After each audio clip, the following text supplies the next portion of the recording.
Welcome to Buckets from the Tommy John Home Studios. My name is Matt Moore. I'm the senior NBA writer for the Action Network. I'm joined by Bryan Fonseca. You can find him on Twitter and the Action Network app at Bryan Fonseca NY. And this is your Friday Best Bets episode in the association for December 27th. Hope you guys are having a good one. If you're off work, hope you're enjoying it. If you're back at work, hey, been there.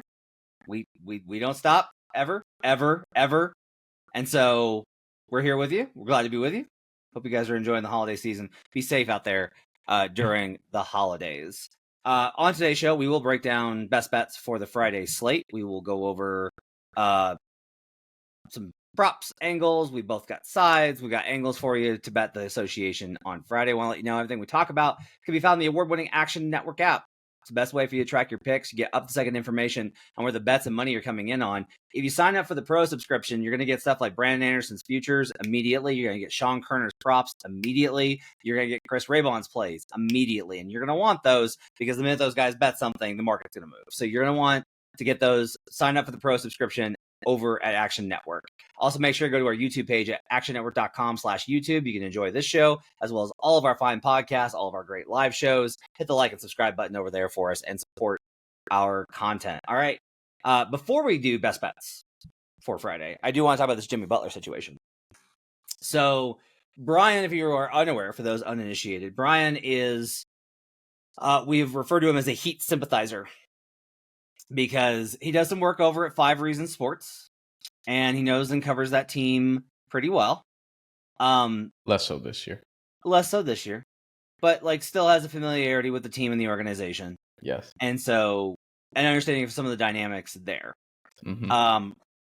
On Chris, well, let me take it back, because this is what I've been kind of hammering on all day. Is if you want to talk about the Jimmy Butler situation, don't talk about what the report that happened on Friday on ESPN. You need to look at the whole picture. And you need to look at how last year I was like, hey, look, I'm just telling you, people are very interested in what Jimmy Butler is going to do because the extension has not been agreed upon. And there's no indication that Miami is itching to do an extension with Jimmy Butler. They stayed together through that year, made the playoffs, got knocked out. And then the summer, it was agreed upon he's just going to play out the last year of his contract. And it was like, this is going to be fine. They love each other and it's okay. They'll break up, but it's completely amicable. To which I say, of course it's going to end badly. Otherwise it wouldn't end. That's how these things go. On the most notable, and there's been increasing, Jimmy Butler's interested in these teams and this kind of thing. Monday was actually the first shot across the bow. And that's what people miss, is the Hall of Famer Mark Stein reported on Substack that the Heat, quote, were very confident Butler would not be able to exit in free agency and get the deal he wants without their help in a sign-in trade. That is a publicly leaked sentiment indicating, look, man, we get it. You want your money, but we have the rights to you for this year, and we had agreed to play this one out. You're not going to wind up where you want to go just because you want to go there. We have that control because you can't just leave this summer. You're going to need our help. So you better work with us. That's what that report signaled. So what does Jimmy do? Does Jimmy quietly go hey, look, we don't need this. This doesn't need to be acrimonious. How can we work together to solve this problem? No.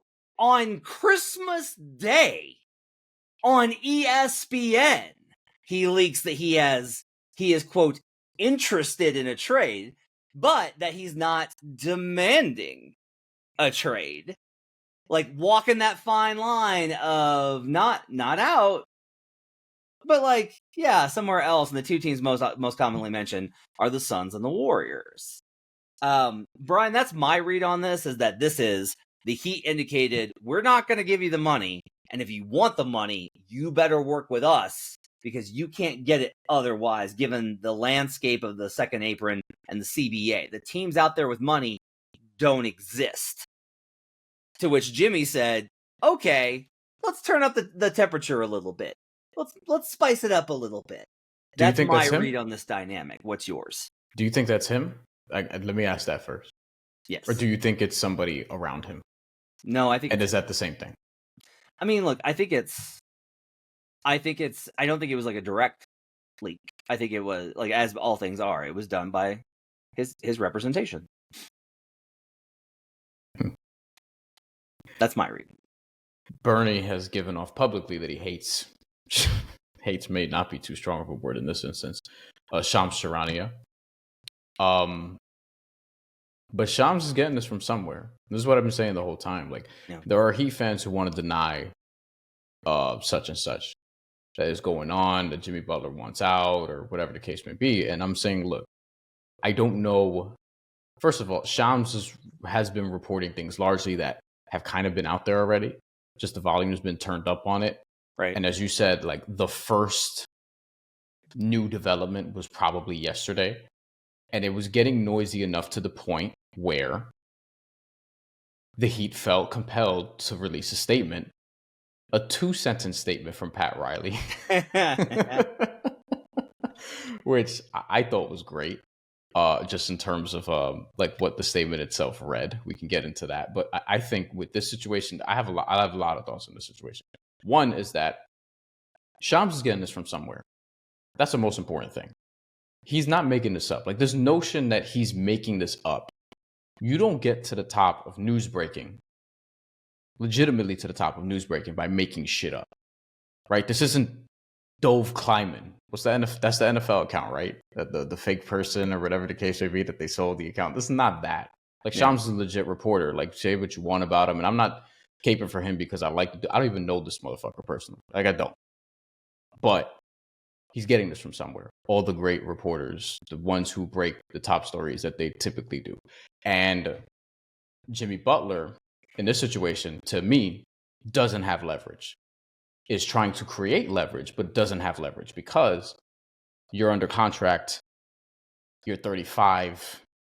If you make it ugly, I mean, you're going to do that again for the however many time in his career.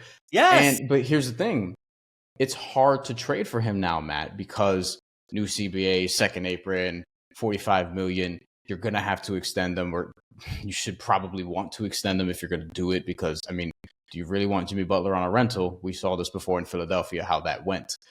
And this is not even that version of Jimmy Butler that was closer to the peak of his powers. This is one that's slowly declining, is less available, much less available, longer post Tom Thibodeau. Like, there are a lot of different factors here. To me, Miami has leverage, but that's not to say Miami's handling this well, because they're willing to ride this out and seemingly get nothing in return, to which I'm like, you probably should have traded him this summer, ultimately.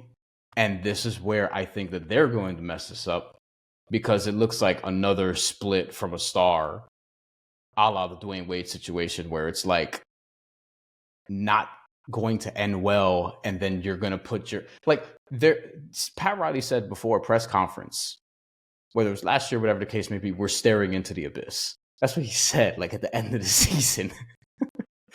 And they literally are at this point, because now you're getting to the worst. You're already there, actually. You're in the worst place you want to be in the NBA, is in the middle.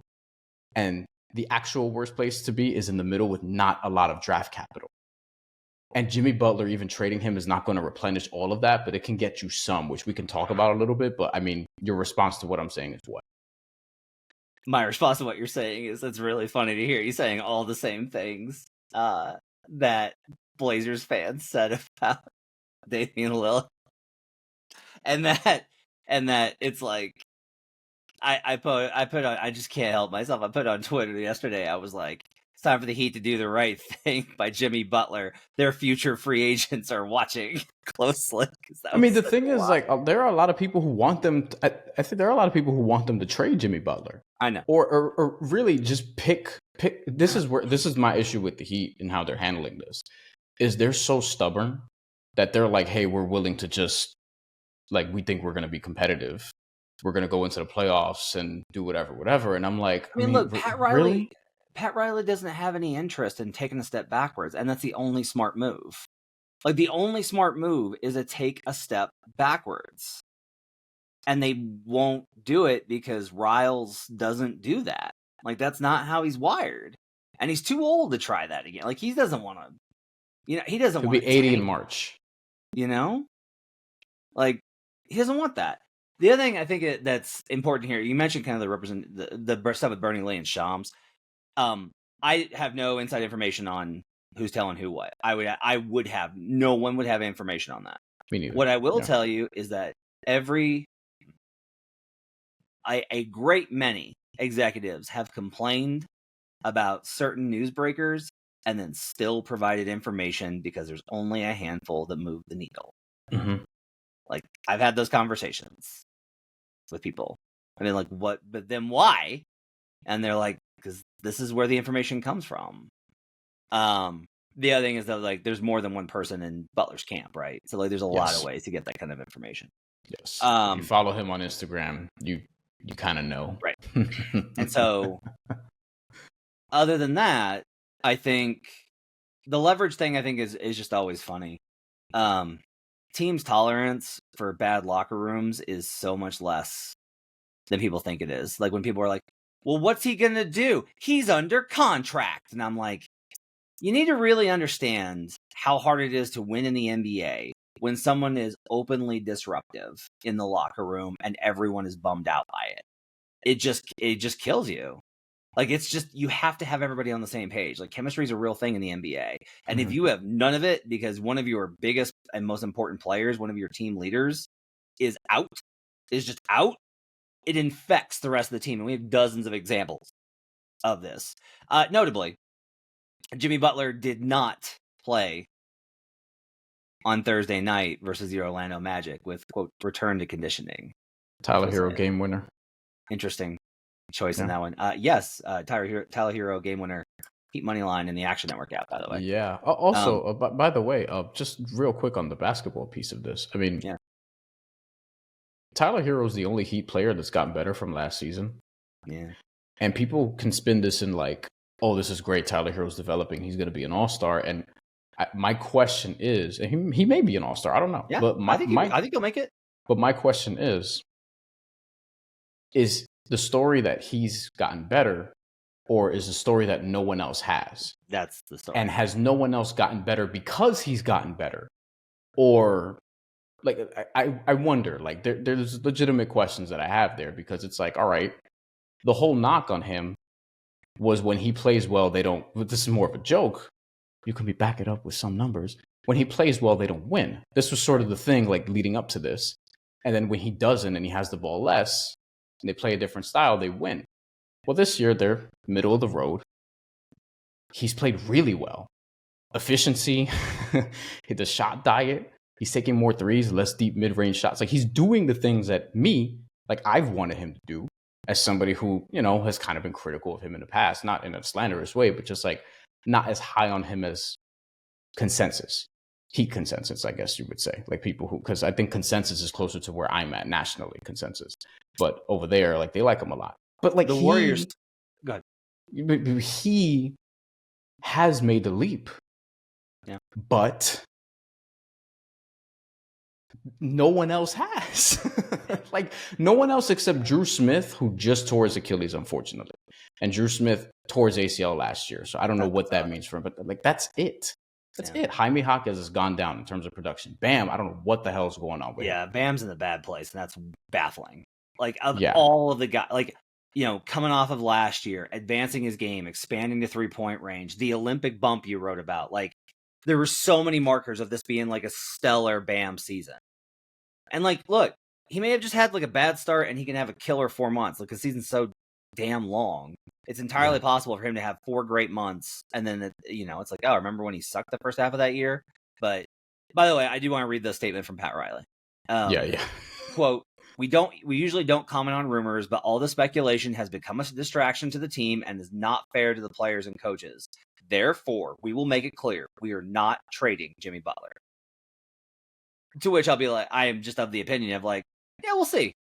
Maybe. I mean, look, Riles is an exception. Riles is notoriously stubborn.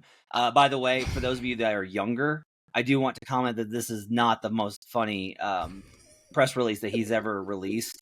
where one time in relation to various comments that were made by his longtime rival Danny Ainge, he released a statement. Now, I want to be clear on this. That when he did this, I need to put this in context.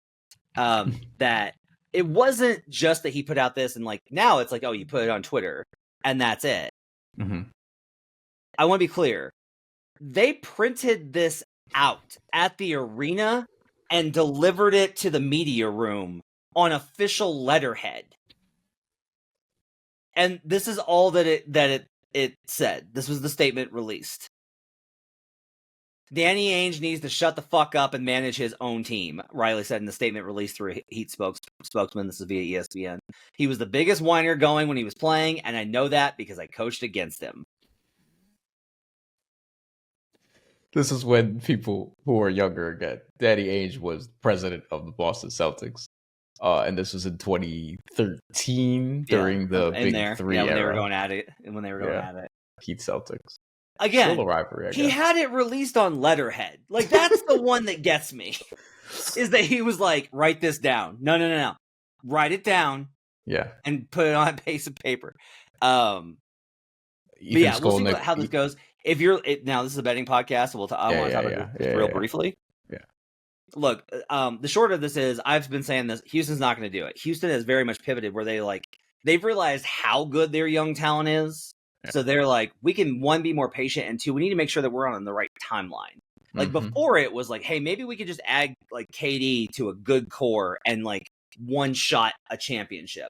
And now it's more like, hey, if we get a legit star, we could build like a multi-year contender, and that's better.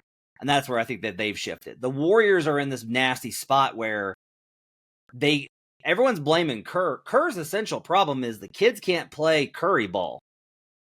Yep. And they want to get paid. Yep. So that's the disconnect here. I don't blame him because it's like, look, we have Steph and Draymond, and you said you still want to compete for championships. If you want to compete for championships, these kids need to learn how to play the right way. Like you need to play the right way in order for us to win a title. Mm-hmm. You have to play a certain way. Mm-hmm. And those guys are like, yes, but my minutes are getting screwed with, and that impacts my contract, and that's my money. You don't fuck with the money. And so like there's this. So it does kind of make sense from hey, they've got young talent, you have an old talent, let's swap. That makes a certain amount of sense. My only issue is if Golden State does this, they are locking themselves into riding it into the ground with 37-year-old Steph, Jimmy Butler, and like 35-year-old Dre. Ish, like, I just want to note that going back to Riley real quick before I touch on Golden State, Ethan Skolnick tells a story that from 5 Reasons Sports tells a story that Pat Riley said they're not doing anything. This is the 1995 trade deadline. Around that time, this is like his first year with the Heat. They're not doing anything in the trade deadline. Everyone go home, whatever. And then as Ethan is out because he had made plans, he gets a notification on like his beeper that the Heat have done a 5-for-5 trade that landed them Tim Hardaway Jr. Among others. So I don't look, something that happened 30 years ago doesn't mean Pat Riley's going to go back on his word now. I just read we're not going to trade Jimmy Butler as we don't feel like we have to trade Jimmy Butler, but if you overwhelm us with a really good offer, we'll consider it. Yeah, and that's what they're going to start with. We'll see. I think with Golden State in particular, though, that's kind of the team that I'm looking at the most because I think they can get the most desperate. Houston has no reason. Dallas doesn't have like what you would need for that. I sneaky think Memphis should sniff around, but I don't know what that quite looks like, and I'm not sure that they would do that either. Unless somebody gets hurt and it becomes a dire situation, like somebody major gets hurt. Like that's the other thing we have to consider here is our injuries within the next several weeks. And if that pushes a team to be like, we need to fill this gap, let's try to get Jimmy Butler and figure it out later. But Golden State's the one for me. It's just Jonathan Kuminga is one of the best players you can get back for Jimmy Butler if you're the Heat. And I don't know how he would be in Miami, and you would have to extend them right away. But it would be him, it would be Wiggins, and other matching salary. Don't know what that quite looks like, but there's also, it's hard to make a trade now, especially for Jimmy Butler, who is making right now on his contract $49 million this year, roughly 48.8. I think is the exact number. We'll see. I still think there's a possibility that somebody does it who's desperate. I guess I'll see somebody desperate doing it, whether it's the Kings, the Nuggets, Kings. even potentially the Clippers. I could see doing it. So, what would the Nuggets one look like? Michael Porter Jr., MPJ and Hero. Oof. Yeah, I mean, here's the thing: it's just like there's not assets. Like you might be able to, MPJ will help you win now, but there's not assets. It's like, it's How Michael Porter. how many of Watson, Brown, Strother have to be in the deal? I mean, I would say the opposite. I can really speak better to the opposite, which is like because I just don't understand. I don't know the level of Heat delusion. I don't. Like I think it's like from a Nuggets perspective, it's like you're not getting Brown. You're getting one of Watson or Strother. Yeah. Max. And like Watson, I think it'd be a very hard sell. I was gonna say it would probably be Strother, even though we talked about how. And so it's like MPJ and Julian Strother for Jimmy Butler. It's like that's what you're getting in return for this guy led you to 2 finals. You still need like 11 million to match. Zeke. So you still need like Zeke Naji and. I mean, that's their hang up with Chicago. Chicago won't take the Zeke Naji contract. That's their hang up there. So yeah, it's a tough one. Okay, let's do best bets for the Friday slate. Bryan, what are you betting on Friday night? Speaking of Houston, I like them against the Timberwolves. They're -1 right now, so -1 money line, either one. Okay, I like it. I'm taking the over in Spurs Nets over 213. I am going to take Indiana Pacers plus 11.5. Plus 11. I'm sorry, and I'm gonna bet a little bit on the money line too versus the Boston Celtics. Okay. Yeah. I'm with you on Rockets. And I'm going to take the Orlando Magic. I'm going to take the Orlando Magic plus 6.5 on a back-to-back without all of their guys versus the Knicks. Money line sprinkle? That'll be like a quarter unit play, but I do like the number there at 6.5. No money line sprinkle? No money line sprinkle on the Magic. I should by the same rules I've talked about, but I'm just like, no, I'd rather just like it's a back-to-back without Franz and Paolo, and they just lost Wagner and they just won. Like it's or they just lost a heartbreaker to the Heat. Like it's tough. Should have won. Well, I'll just give the cap on that one real quick. Look, I make this line even with the adjustments that I've given. I only make this 2.3. Part of that is because Orlando is an absolute just a unit at home. Orlando is 79% ATS at home this season. The New York Knicks, on the other hand, are just 50%. Tibbs historically is great as a road favorite. So that's something to keep in mind, is that if you like, one of the reasons this is only a quarter unit play is that Tibbs is like one of the best coaches over the last 5 seasons, 10 seasons as a road favorite. He's really good in that spot. When he has an advantage, it's trouble. But look, Orlando is just proving pretty much every night that like, look, they're gonna hang. You could beat them, but they're going to hang. And when Paolo gets back, they're probably going to go back to being pretty good. And when Franz gets back, they're going to go back to being probably one of the better bets in the Eastern Conference for a long shot. So from a systemic standpoint, like tonight was a great test. I liked Miami on the money line and had to get a buzzer beater to get home on it when I was like, come on, like they've got nothing. Like the Heat defense should just close this thing out because they won't be able to score enough. But instead, the Magic defense keeps them in games. And as good as the Knicks offense is, and that's the answer here, is like the Knicks offense might just they can't keep pace. That's entirely possible. Knicks defense has been better lately, so that's a problem. But the Magic are just made of the kind of stuff that I want to bet against the spread. So I'm going to go ahead and I'm going to take them plus 6.5 versus the Knicks. Wolves take on the Rockets. The Wolves coming off that big win versus the Dallas Mavericks on Christmas. Tell me why you like Houston in the spot. Speaking of home road splits, the Rockets, really good defense at home. Really good. I actually kind of like the under in this game as well, which I'm seeing at 214.5. There's a 215 on the market as of this recording. We'll see where that ends up. And we were talking about projections prior. I know you kind of like the under as well. I think with Houston, the way they could defend, the way Minnesota could defend too, this could be just a nasty game. And with Minnesota, I kind of need to I kind of need to see it again. Like the win against Dallas was surprising to me, and they were blowing them out early, even before Luka Doncic got hurt. Dallas goes on this epic comeback. I think Dallas is just a better team. They looked off. Minnesota brought it to them early. You got a very good Julius Randle game. Not a ton of times where he's had multiple of those in a row. Like just from a visual, like all signs point to a very good all-around game standpoint. Box scores is different. Like he can put together like great box score after great box score after great box score. But I thought he played well against Dallas. Some people will post clips on his effort regardless of the performance. And I think this is a game where, Houston is going to like potentially do what they did last time, even at home. I mean, last time this went over, but it was also an overtime game. And Houston won 117-111. This was in Minnesota. So I think with Houston, they get this one too. I just like the way in totality that they've looked better. I believe Dillon Brooks is still going to be out for this game, but you're going to see, Amen Thompson was great tonight for people who didn't watch. And ultimately, we'll see like how Anthony Edwards is going to play against his defense this time around. I just like Houston very much. And I need to be sold on Minnesota still, like for a sustainable period. But I feel like they just have good problem solving mechanics here. And Jabari Smith Jr., I think prop wise, we'll see. He had a very good shooting display against Minnesota last time. Like he was able to stretch the floor against them. He made 3 or 4 3-pointers. He was really efficient. And I may look his way. I may look Amen Thompson's way again, also for stocks, because he's ridiculous. So fun with stats.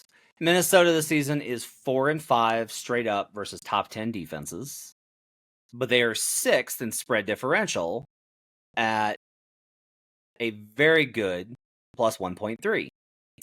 However, the Houston Rockets against top 10 defenses, which Minnesota is, are 8-4 this season with the 9th best offense and the 3rd best defense and a plus 2 in spread differential, which is 3rd best in the league versus those top 10 defenses. So this like very much projects as like a slugfest that Houston wins because they're at home. Yes. Minnesota, by the way, is the number 1 defense versus top 10 defenses. If you're like, what does that mean?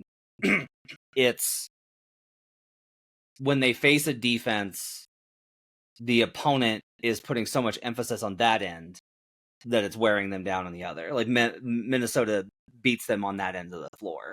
Like they match strength for strength, which that's problematic for Houston, except for the fact that Minnesota is also 11th in offense versus those teams, and Houston is 9th. So that differential is kind of important here.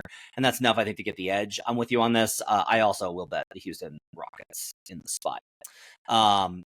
Elsewhere, let's talk about Indiana. Okay. So I've been crushing on betting Celtics games, whether it's overs or taking specific teams in various spots. We took the Sixers on Christmas Day. That was amazing, right? On the parlay, terrific hit for us there. As a reminder of where we are at this season, and this is very much just like look, I don't know how else to tell you that I'm not going to try and catch a falling knife. I'm instead going to just follow the falling knife. The Boston Celtics this season are 31.3% against the spread at home. That is wretched.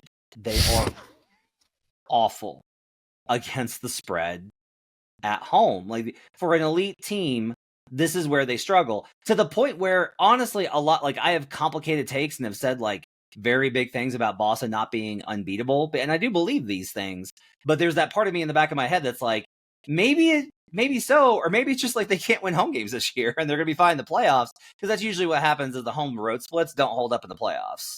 Like that's been a consistent thing, is like, oh, they're bad in the playoffs, let's fade them at home. Oh no, they're fine in the playoffs at home because it's a different environment. And Celtics fans and media are all on the like, they're coasting, they're just not trying. And that's possible. I don't see it that way. That's not what I see when I watch their games. But the people that cover them day to day and night to night think so. And that maybe that's a little bit of copium, but it also might just be true. At home, as a reminder, this is like the big number here. The Boston Celtics at home this season are 15th in defensive rating. They are 2nd on the road. They're great on the road. They're terrible at home defensively. Hey, Guess where you probably don't want to be rough defensively versus the Indiana Pacers, who had a very good game versus the Oklahoma City Thunder. They lost because the Thunder are just like, they never go away. They have alligator blood. Pacers hit them with 4 different runs in the first half of the game on Thursday night that would have cracked other teams. They've been like, yep, not our night. And OKC just absorbed them. And then the Pacers would look up and they're like, they're only down 4. Like, they just can't get rid of them. But Indy knows they can match up with Boston. Indy knows that this matchup is good for them. I do project this game, by the way, as an under. I'm not going to play that because of the defensive edge, the defensive problem for Boston at home. So I don't want to be on that. But when I factor in home court, I don't make this anywhere near what this number is. I get it from a power rating perspective. If you just ignore this home court problem, then yeah, this is probably like a pretty fair number. Standard home court, though, I only make this 5.6. Like, if I ignore the Celtics home court problems, I only make this 5.6. That's half of what this is. Maybe the Pacers rest everybody. That's entirely possible. Check the injury report, right? Make sure you're getting the guys that you need. But for me, Bryan, until the Celtics prove they can cover at home, I'm going to keep betting against them. And at that point, the value is too good for me not to sprinkle on the money line. I probably like the Pacers too much in the preseason, but they've been playing very well lately, quietly, but they've been playing well lately. I think they covered this game also against Oklahoma City. Lost by 6. Don't remember what the line was. We're going to pull that up. They won 5 straight before this. 5 straight games, including 3 road wins at Phoenix. OKC, in fact, did cover because I had the 5.5 on that game. So I saw 6.5 at one point. So maybe won, it depends on when you played it. Yeah, they won on Thursday night, 120 to 114. So 114. It does depend on whether you got the 6.5. If you got the 6.5, apologies. Yes. But Indiana had 3 consecutive road wins leading up. Actually, 5 leading up to this game in Boston, because you have Chicago, Philly, Phoenix, Sacramento, Golden State, which, I mean, that's an impressive run. Tyrese Halliburton also not good tonight, but leading into tonight's game, quietly kind of rounded back into form from a numerical standpoint. It still doesn't look like the way it did pre-NBA Cup last year. I don't know where that guy is, but the 14 games leading up to this particular contest against Oklahoma City before he had his 4-point outing, which, he did not look like Tyrese Halliburton he had been looking like for the most part. Lately, he had been averaging 20 and 9, shooting 41% from 3, 49% from the field, and about 80% on free throws. Like, that's closer to what you would have expected, even coming into the season if you were like very, very high on him. Also, quietly, somebody I was very high on going into the season, Andrew Nembhard. He had another good game. This was a really good one against Oklahoma City. That was impressive to me because I liked him as a sneaky flyer, most improved player candidate type, which we're not going to see that. He also missed some time early on, but he's quietly like getting the minutes, being efficient. Tonight he had 23, 9, and 7. Shot over 50% from the field against Oklahoma City, one of the best defenses in the NBA. Like, Indiana is quietly, I'm overusing that word, sorry, just sort of piecing it together a little bit. They're back to 500 now, and that's important in the Eastern Conference, where if you're 500, basically at the end of 2024, one run, like they continue this stretch where they won 5 straight, they just lost this game. If they can win 7 of their next 10, all of a sudden you're looking up and it's like, hey, can Indiana actually sneak into the top 4 or 5 in the Eastern Conference? They might even be there if they go on that kind of run. Yeah. So I do like this play against Boston because of the momentum that Indiana's built. That Tyrese Halliburton looks like he's getting back into all-star-ish form over the last 14 games before this recent performance. That Andrew Nembhard is becoming somebody who's highly consequential, who I really, really liked. And yeah, I think Indiana's a frisky team at this point, and they could be better than that. Back-to-back road games, by the way, we should note against Boston. Like, this is part of the baseball set, if we want to call it that. They get Boston in Boston Friday. They do it again Sunday. So you would think at least one of these gets covered. You would think. Yeah. We'll see. We'll see what happens in this one. Final one for you is my Spurs Nets over. This is not a terribly complicated cap. Both these teams are overs in their spot. The Spurs on the road are a 58% over team. The Nets at home are a 54% over team. I make this game 226 versus a 213 line. I have to play that. That's a very low line. I have no problem with it. I think this is an over based off of my number and just like, yes, the Spurs defense is great. And the Nets offense can crater. That's how this can lose. But the Nets offense is like, it's wildly inconsistent, and it's inconsistent positive more than I think it's inconsistent negative. So at that with 7-6 to the over at home this season, I'll take the over 213 for the Spurs. I'll do it for buckets. Thanks for joining us. Appreciate you guys being with us. I have one more that I want to note. This prop is not available yet. Okay. At the time of this recording, but it will be soon. Okay. Steph Curry is out. Yes. Warriors Clippers. Okay. I'm looking at Jonathan Kuminga points. Okay. I'm hoping that it's not too high. In 5 games without Steph Curry this year, he's gotten 17, 16, 23, 19, and 33. I'm hoping that it's like 17 and a half, 18 and a half, like not at 20, something along those lines.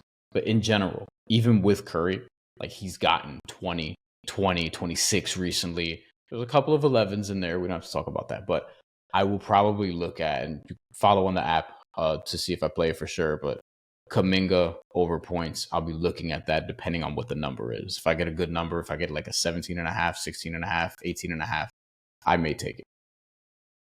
Okay. I like that play as well, by the way, just based off the fact that like Kuminga wants to get north-south. Without Curry, they're not going to move the ball side to side. There's honestly like 2 offenses. There's the young kids offense and there's a Curry offense, and they're not able to get everybody on the same page right now. Curry being out will make that easier for Kuminga, even if it makes the team dramatically worse because Steph Curry's pretty great. That's going to do it for Buckets. Thanks for joining us. Thanks to Bryan for doing 2 shows with me today on this Thursday. We will be back on Sunday night for Futures Look. We're going to do divisions and best bets for Monday. Send me your questions about divisions. If you got questions, hit us up on Twitter at HP Basketball, at Joe Dolera, at Turvey Bets. We'll do those. We are not doing a show for New Year's. So no show on Wednesday, but we'll be back on Thursday. Be on the lookout for that. Thanks to Bryan Fonseca. My thanks to David Payne. My thanks to Brady Rubino. And give her Google getting this up at youtube.com/The Action Network. We'll see you guys again next time. Till then, let's get buckets.